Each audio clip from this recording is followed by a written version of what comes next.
Do you think he could be a part of it? We could like write him in. We should give him like a cool name, like a video game name.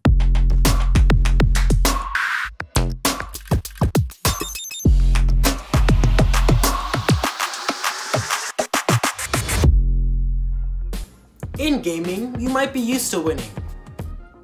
Unless you're trash. But we're not here to talk about the wins today.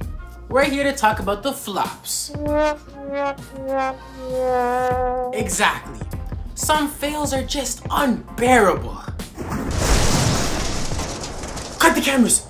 From bugs to full-on crashes, to failed consoles and angry fans. Let's dive into some of the top video game fails. We're gonna chat with Rachel Weber, the current managing editor of Games Radar. She's a gamer and a journalist who's covered video games for Sony and Rolling Stone too. Talk about a win. A winner talking about fails. We love to see it. So Rachel, we love video games. Maybe that's why it hurts so much when you see them fail. So can you tell me one of the biggest fails or flops that you remember? One of them was really recent, actually. It was a game called Anthem that was published by EA and made by BioWare, who are obviously a hot studio. They made kind of the Mass Effect trilogy and the Dragon Age games. And everyone was really excited about Anthem. It was a game where you were going to be able to be a kind of a freelancer in this sort of post-apocalyptic world. You would have a mech suit that let you fly. It looked great. And when it came out, it just was a weird mix of kind of not enough to do, not enough story, and people just didn't react to it well at all. Yeah, that honestly sounds really similar to a game called Cyberpunk 2077. Could you talk to me about that game? Yeah, Cyberpunk 2077 has really been a heartbreak for a lot of us because we've all been excited about it for so long and it sounded so promising. But there was just a situation where the expectation and the hype was so high that the game was always going to struggle to meet those. And then when it came out, it did even worse than that. It was broken for a lot of people. People were finding bugs. It was almost unplayable on some machines.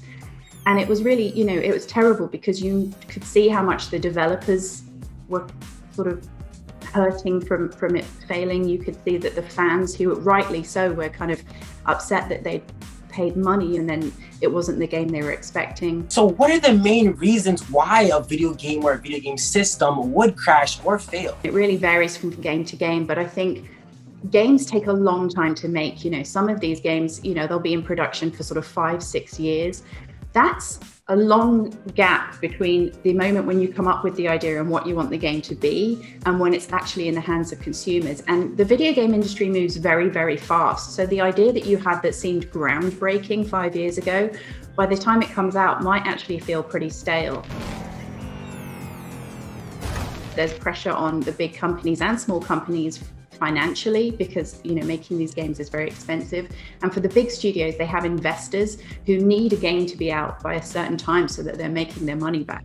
So you've obviously seen and reviewed a lot of games. Do you think video games are getting better or worse in terms of flops? So I think overall better, but when they fail these days, they fail big because games now are such a huge project, you know, hundreds, thousands of people involved, so much money, the same amount of money you would get for, like, you know, big Marvel movies are the sort of money that's spent on games now.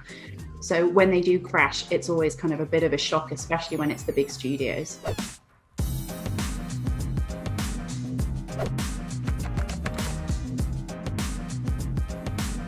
In 2003, Nokia tried to do the N-Gage, which was essentially a gaming phone. And the screen is just so tiny. I mean, I'm zooming in like as far as the screen as I can, and it just still doesn't look that great. People hated it. It didn't sell.